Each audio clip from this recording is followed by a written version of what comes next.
Bien, seguimos con Nahum. He titulado este profeta Consolación de Judá, porque como un joven me preguntó una vez por qué cuando estaba yo evangelizando en la ciudad de Boston, y me dijo, bueno, si hablas de religión y eso, ¿por qué hay tanta maldad en el mundo? ¿Por qué Dios permite tanta maldad? Como si Dios fuera el que hace la maldad. Y mucha gente hace esta pregunta. Hay varias razones por las cuales Dios permite que el mal pase, pero sobre todo debemos de ver, son seres humanos que hacen maldad a otros. Y en 628 antes de Cristo, Asiria era poderosa, era una amenaza para todos los alrededor, pero estaba decayendo bajo la presión de Babilonia y de los medos. Entonces, Nahum da esta profecía contra Nínive, que es la capital de Asiria. Y en esta profecía, sobre todo, es un recordatorio del carácter de Dios, porque la gente puede empezar a pensar que Dios no es justo, o pues una actitud que no tiene tan reverenciado a Dios como lo merece. Y nos acuerda de varios aspectos, ¿verdad? De su carácter, de su poder, de que Él es vivo, es activo, es un Dios que sí actúa, no está nomás mirando desde lejos a ver qué. Es un Dios justo también. Muy importante cuando estamos compartiendo el Evangelio, que compartamos de la gracia de Dios, del amor de Dios, del hecho de que, ¿qué caracteriza a Dios más? Dios es amor. Primera de Juan 4:10. Pero también hay que dar el equilibrio para entender por qué Cristo tuvo que morir en la cruz por nuestros pecados. Porque Dios es un Dios justo. Tenemos que hablar de la justicia de Dios. La gente dice, Dios no es justo. Mira cuántos inocentes padecen las injusticias, pero sin tomar en cuenta lo que dice aquí en el 1:3, Jehová es tardo para la ira y grande en poder, y no tendrá por inocente al culpable. Dios no está buscando la mordida para hacerse la vista gorda al que haga mal. Dios no está tratando de ver a ver quién paga más para dejar pasar unos. Dios no tendrá por inocente al que es culpable. Lo que es bueno y lo que es malo es según el mismo carácter de Dios. Y por eso podemos confiar que Dios va a juzgar según su propio carácter, porque Él define lo que es bueno. Dios es amor y por lo mismo Dios es justo. Dios es justo. Y nos acuerda este libro. En este libro vemos que es poderoso, es vivo, es activo, es justo y es vengador. Y esa es la idea difícil para nosotros. Queremos nosotros ver nuestra venganza, queremos tener la venganza contra nuestros enemigos, pero en este libro Él dice, Dios es el que se venga de los enemigos. En la primera parte habla de la ira y la bondad de Dios. Y este es el 1:2. El 1:1, claro, es título. Y el 1:2 al 8 tiene estos versículos. Dice en el 1:7, por ejemplo, Jehová es bueno, fortaleza en el día de la angustia, y conoce, me gusta este versículo, conoce a los que confían en Él. Dios no se olvida de los que están poniendo su confianza en Él. Eso me anima. Por eso es bueno y conocedor. Es uno que conoce a los que tienen su confianza en Él. Ese es su carácter. En la siguiente parte dice, Dios destruirá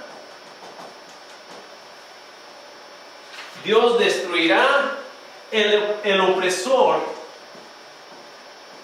de Judá. Y en el 9 al 11 habla de los complotes contra Judá. El 12-13 dice como la marea cambia, también parece que son sin poder defenderse de los asirios, pero va a cambiar toda la marea, cambiará.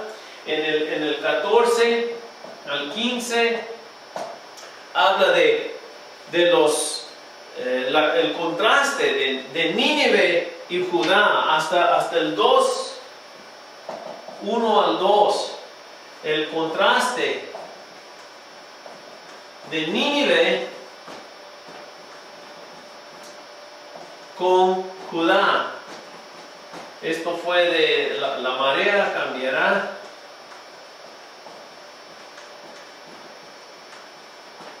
Como la marea del mar así viene y se sale durante varias horas también. Voy a permitir que apunten eso mientras leo algunos de los versículos que describen su carácter. Es libertador, el 1:12, así ha dicho Jehová, aunque reposo tengan y sean tantos, aún así serán talados y él pasará. Bastante te he afligido, no te afligiré ya más. En los versículos 1, 12 y 13. 1, 12 y 13. Porque ahora quebraré su yugo de sobre ti y romperé tus coyundas. Es decir, que va a librar. Si han sufrido, Judá es consolación a Judá. Han sufrido bajo Asiria y ellos ya van a ser libertados de eso. Y luego la paz que traerá, un versículo muy semejante a lo que escribe Isaías.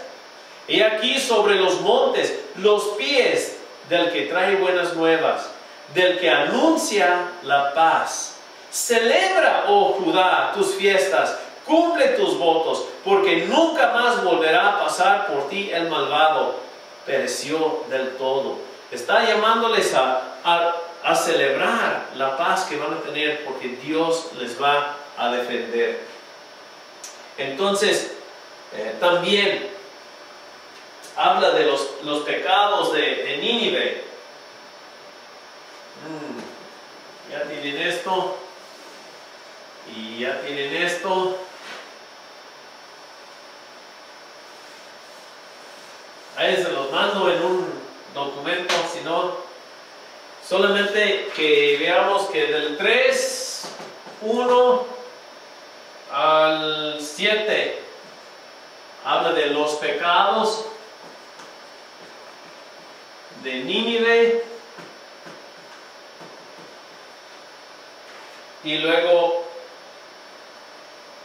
el fin inevitable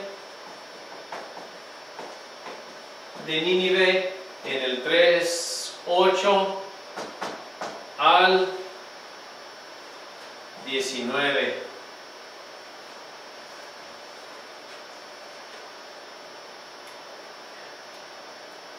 Hay varios versículos aquí, voy a pasar de este lado para leer acerca de la restauración prometida que va en las diapositivas. Jehová restaurará la gloria de Jacob como la gloria de Israel, porque saqueadores los saquearon y estropearon sus mugrones. contra el pecado, el 2:13. Heme aquí contra ti, dice Jehová de los ejércitos. Encenderé y reduciré a humo tus carros, y espada devorará tus leoncillos. Cortaré de la tierra tu robo, y nunca más se oirá la voz de tus mensajeros. Los asirios mencionan los leones. Aquí en el capítulo hablando de los asirios, porque ellos tenían los leones como símbolos de su fuerza, de su ferocidad, y ellos usaban eso como símbolo de su poder. Pero él dice que a espada devorará tus leoncillos, todos sus ejércitos. Entonces Nahum sirve de consolar a Judá y también a nosotros cuando estamos sufriendo, cuando un pueblo está en persecución. Pueden contar o ver este libro que Dios puede librar. Hay pueblos ahora, pueblos en México, donde están sufriendo opresión de enemigos, y dicen que Dios no está viendo. Mucha gente está diciendo, Dios no ve las injusticias. Dios sí está viendo, Dios sí hará la justicia. Y necesitamos proclamar ese mensaje, que Dios traerá paz. Dios puede vencer estos enemigos que parecen incontrolables. Nahum, consolación de Jehová. Vamos a seguir con Habacuc. Habacuc es un poco diferente, es el profeta profesional. Él salió con su profecía alrededor de 605 antes de Cristo, en el año que Babilonia surgió en poder, y cuando ya empieza a ser una amenaza, ya empieza a tomar control de Judá, de toda la región del pueblo de Dios. El 1:1 es el título, el profeta, pero es distinto en que en vez de ser un profeta que habla de parte de Dios al pueblo, el pueblo escucha él hablando con Dios. La profecía que vio el profeta Habacuc: ¿hasta cuándo, oh Jehová, clamaré y no oirás? Empieza luego con su queja, y vemos que él está haciendo la pregunta muy semejante a Nahum o Abdías, que por qué estamos sufriendo de mano de estos extranjeros si somos el pueblo de Dios. ¿Qué no estás viendo? Las injusticias, que Dios todavía usa las injusticias como lecciones en nuestras vidas. Lo que sufrimos, las dificultades, los usa en nuestras vidas para disciplinarnos, porque nos ama como hijos. Si no nos amara Dios, nos dejara así nomás, sin problemas, sin ningún motivo de volver a clamar a Dios y buscar de Dios. Estuviéramos muy cómodos y sin problemas para un fin, una eternidad en perdición. Pero nos ama y por eso nos disciplina, nos corrige, quiere que nos mantengamos dentro de la familia, quiere que nos vaya bien, que tengamos buenas amistades, buenas relaciones, quiere que nosotros vivamos sanos, y por eso nos corrige. Entonces, él se está quejando contra Dios, y en su queja, 1:2-4, así va, dice: daré voces a ti a causa de la violencia y no salvarás. ¿Por qué me haces ver iniquidad y haces que vea molestia? Destrucción y violencia están delante de mí, y pleito y contienda se levantan, por lo cual la ley es debilitada y el juicio no sale según la verdad. Por cuanto el impío asedia al justo, por eso sale torcida la justicia. qué comentario social, ¿verdad? ¿De qué tiempo es? ¿De 605 antes de Cristo o de 2013 después de Cristo en algunas partes?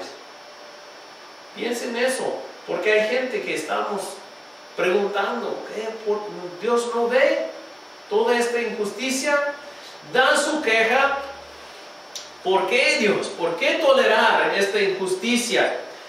Por ejemplo, en el versículo 13 dice, muy limpio de ojos eres para ver el mal, ni puedes ver el agravio. ¿Por qué ves a los menospreciadores y callas cuando destruye el impío al más justo que él?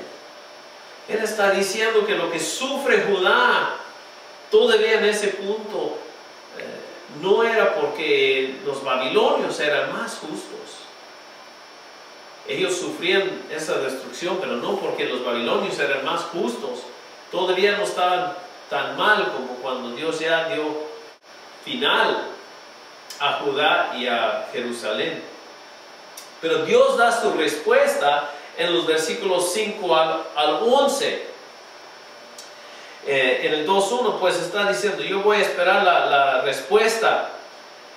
Dice Dios básicamente que es orgulloso, es soberbia hacer esa pregunta, esa arrogancia. Dice, mirad entre las naciones y ved y asombraos, porque haré una obra en vuestros días que aun cuando se os contare no la creeréis. Porque aquí yo levanto a los caldeos, nación cruel y presurosa que camina por la anchura de la tierra para poseer las moradas ajenas. Formidable es y terrible, y de ella misma procede su justicia y su dignidad. Sus caballos serán más ligeros que leopardos, más feroces, y describe cómo van a entrar y hacer una destrucción en la tierra, pero que Dios está permitiendo eso. El 1:12 al 17, otra queja. ¿No eres desde el principio, Jehová, Dios mío, santo mío? No moriremos. Oh Jehová, para juicio lo pusiste, y tú, oh roca, lo fundaste para castigar. Muy limpio eres de ojos para ver el mal. Dice, haces que sean los hombres como los peces del mar, como reptiles que no tienen quien los gobierne. Nos va a destruir todo el orden aquí en el país. Entonces otra vez da su queja, y otra vez en el 2:1 al 5, bueno, al 20, Jehová responde a Habacuc, y él dice básicamente, Dios, velaré para ver lo que se me dirá, y qué he de responder, dice Habacuc más bien, tocante a mi queja. Y Jehová me respondió y dijo, escribe la visión, declara en las tablas, para que corra el que leyere en ella. Aunque la visión tardará aún por un tiempo, más se apresura hacia el fin y no mentirá. Aunque tardare, espéralo, porque sin duda vendrá, no tardará. Para nosotros parece que tarda la respuesta de Dios, pero Dios dice, espere. Y aquí es donde dice he aquí, aquel cuya alma no es recta se enorgullece, mas el justo por su fe vivirá. Confiando, ¿cómo vamos a aguantar estos tiempos difíciles? Si creemos nosotros que merecemos más que esto, no sobreviviremos. Es orgullo. Pero si nosotros por la fe, confiando en el Señor, que Él va a tratar, Él va a sacar a justicia todo, entonces es cuando sí sobreviviremos. El justo por su fe vivirá. Y claro, este es el versículo que cita el apóstol Pablo en Romanos, hablando para resumir todo lo que es el Evangelio. Porque cuando respondemos a Cristo, cuando nosotros respondemos comprometer nuestras vidas a seguir a Cristo, sabemos que vamos a sufrir cosas, pero por fe creemos que somos salvos. No por el orgullo que dice, yo voy a cumplir con esto y esto y esto y esto, y yo ya hice, sino confiando en Cristo, que Él ya hizo. Entonces, ese es el mensaje: el justo por la fe vivirá. Y tenemos salvación en Cristo cuando somos justificados por la fe. Y luego pronuncia en el 6 al 20 5 ayes sobre Babilonia, bueno, sobre los que pecan contra el Señor. Ay del que multiplicó lo que no era suyo, hasta cuando había de acumular sobre sí prenda tras prenda. Entonces empieza Dios a señalar los pecados que merecen algo.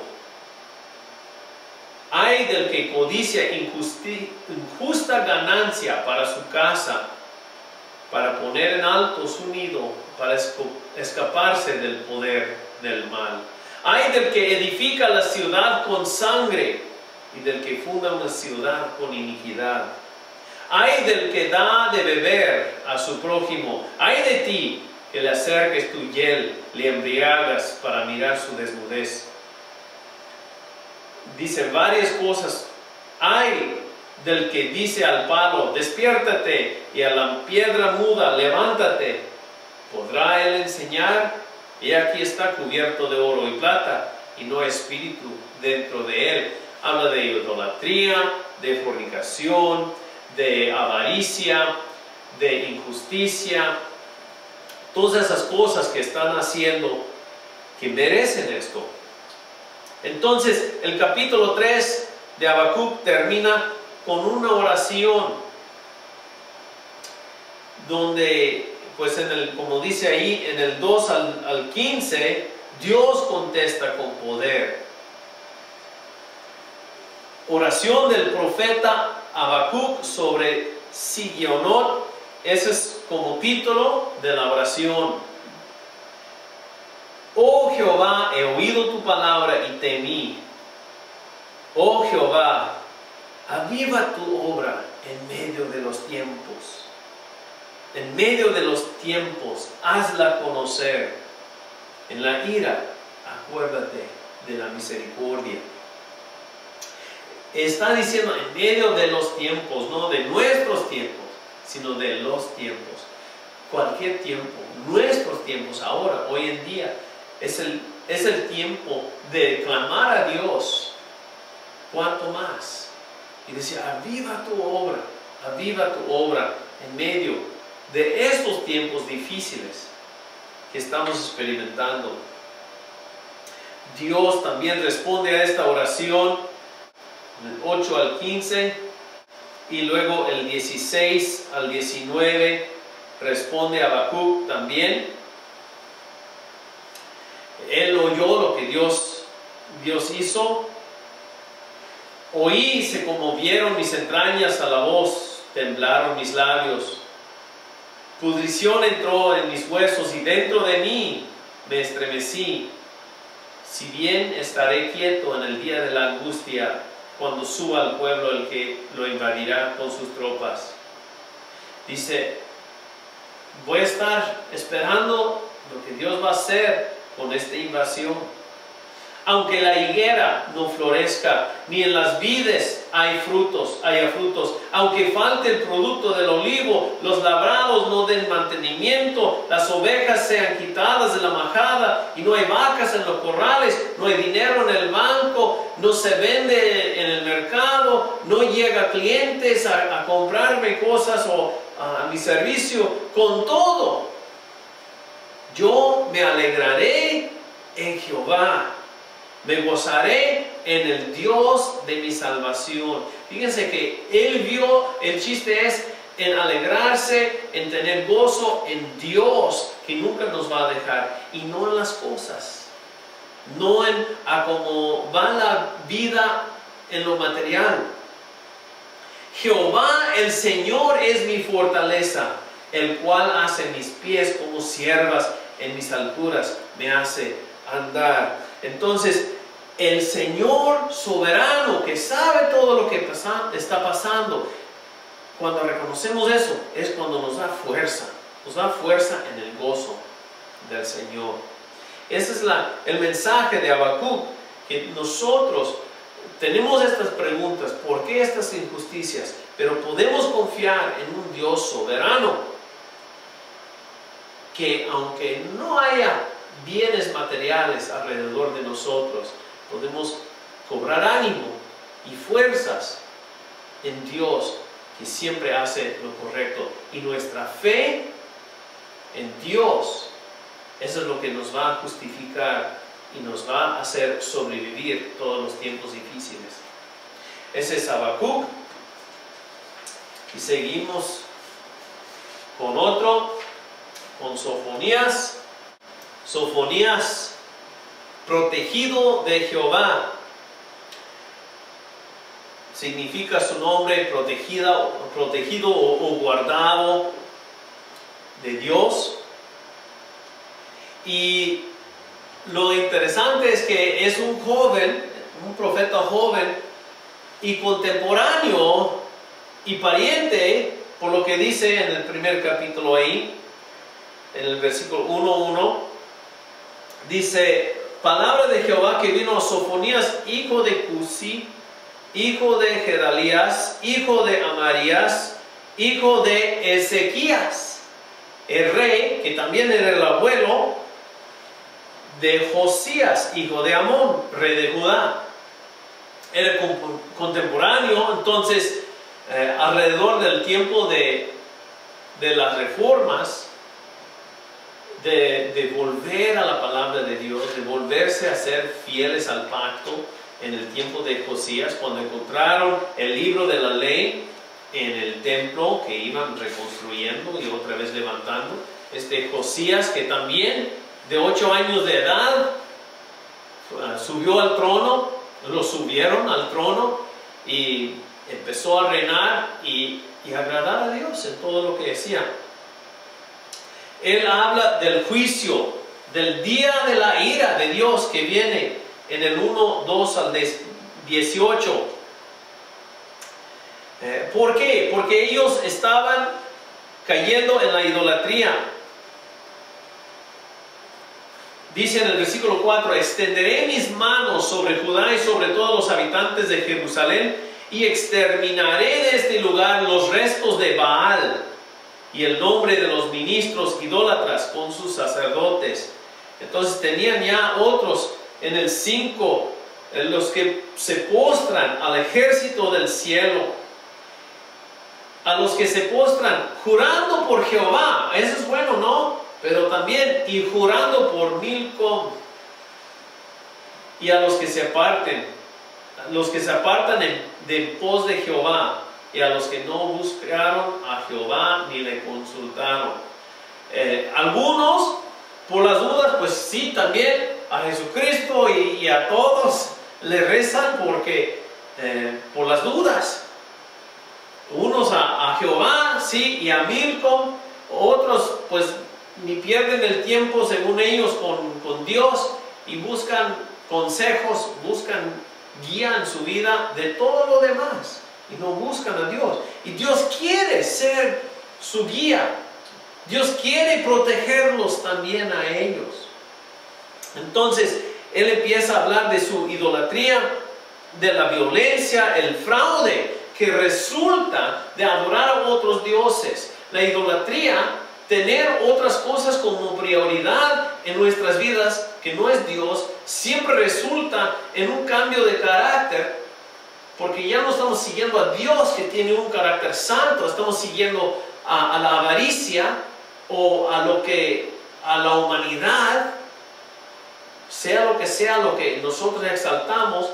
Y es importante que veamos, vamos a cambiar nuestro comportamiento según eso. En el versículo 9 dice: asimismo castigaré en aquel día todos los que saltan la puerta, los que llenan las casas de sus señores de robo y de engaño. Empiezan a hacer robo, engaño, asaltar a otras personas, quitar a otros. Algunos es una indiferencia que les afecta. Dice, acontecerá en aquel tiempo, el versículo 12, que yo escudriñaré a Jerusalén con linterna, castigaré a los hombres que reposan tranquilos como el vino asentado, los cuales dicen en su corazón, Jehová me hará bien, me hará mal. Esa apatía, esa indiferencia es tan peligroso como estar devoto a un ídolo. Que del capítulo 2 en adelante empieza a llamarles al arrepentimiento. Esta es la situación, capítulo 1, el problema, y empieza a llamarles a empezar un llamado al arrepentimiento. Los llama a congregar, a juntarse, a empezar a meditar, pensarlo bien. ¿Qué es lo que han hecho mal? A buscar de Dios y a su justicia.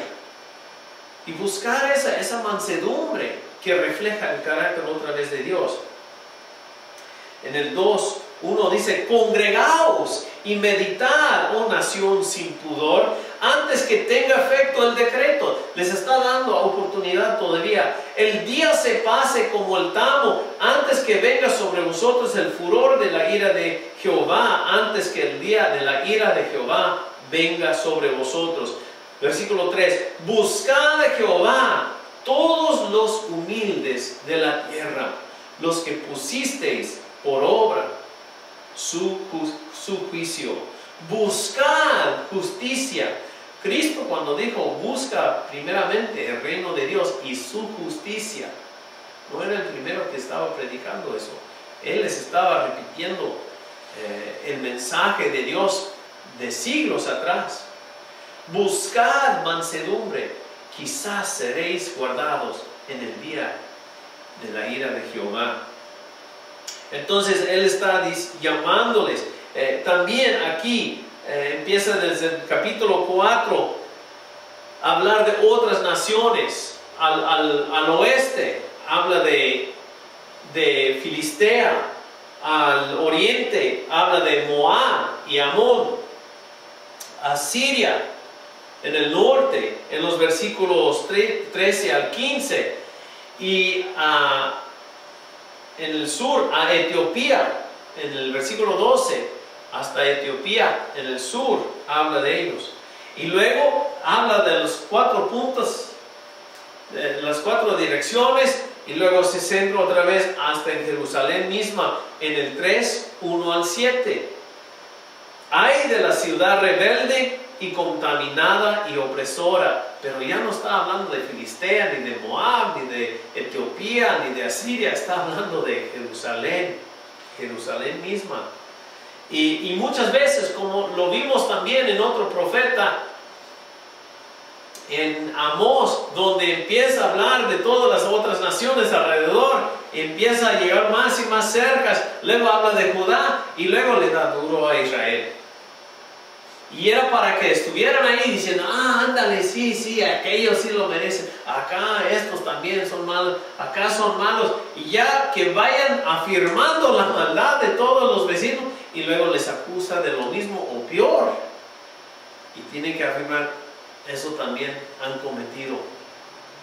Entonces, tenemos siempre Dios da palabra, advertencia del juicio que viene. Da oportunidad de arrepentirse. No dice, va a venir juicio y ¡pum! Ya.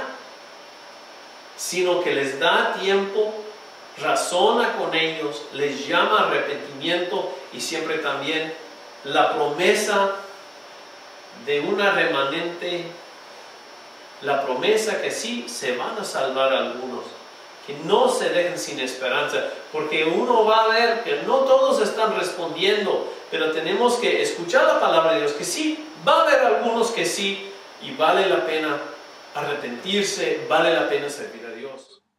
En el 3, 3 y 4 empieza a hablar de 4 culpables: príncipe, juez, profeta y sacerdotes. Otra vez, el enfoque enfoque es en los líderes. Y de ahí la importancia de buscar ser un líder santo, un líder arrepentido, un líder siempre buscando de Dios, siempre buscando acercarse a Dios. Dice en el versículo 5 del capítulo 3, Jehová en medio de ella es justo, no hará iniquidad. De mañana sacará a luz su juicio, nunca faltará, pero el perverso no conoce la vergüenza. Habla a los jueces, a los que tienen que conocer y hacer el bien. Dios dice que se va a levantar para juzgarlos, va a dar su determinación, y luego en el 9 dice: en aquel tiempo devolveré yo a los pueblos pureza de labios, para que todos invoquen el nombre de Jehová, para que les sirvan de común consentimiento. Dice: en aquel día no serás avergonzada ni por ninguna de tus obras con que te rebelaste contra mí, porque entonces quitaré en medio de ti a los que se alegran en tu soberbia. Dice el remanente de Israel en el versículo 13: no hará injusticia, ni dirá mentira, ni en boca de ellos se hará lengua engañosa, porque ellos serán apacentados y dormirán, y no habrá quien los atemorice. Está hablando en contra de los profetas que hablaban, que tomaban el nombre de Dios para hablar profecías, pero profecías falsas. Él les va a dar ya lo que necesitan: la justicia, la verdad por medio de profetas. Dice también, les va a dar el rey que necesitan. Dice en el 15: Jehová ha apartado tus juicios, ha echado fuera tus enemigos. Jehová es rey en medio de ti, nunca más verás el mal. Piensen en eso un poquito. Si dice la palabra de Dios, Jehová es rey en medio de ti, ¿quién se atreve a decir que es rey de reyes? Jesús tiene que ser Dios, porque Él cumple con las profecías de ser el rey en Israel, el rey sobre todos los reyes que había. Dios quiere estar entre nosotros. En el versículo 17 dice: Jehová está en medio de ti, poderoso, Él salvará. Se gozará sobre ti con alegría, callará de amor, se regocijará sobre ti con cánticos. Dios quiere celebrar su amistad con nosotros, quiere celebrar su amor con nosotros, quiere danzar, quiere estar en presencia, en poder, en salvación, quiere estar en amor entre nosotros. Tenemos que responder a eso. El Señor, sobre todo el mensaje, otra vez, el Señor cuida a los humildes. El Señor cuida a los humildes. Sofonías, el protegido de Jehová. Buen ejemplo de lo que es un profeta, llamando a la gente a volver a Dios, señalando siempre a Dios.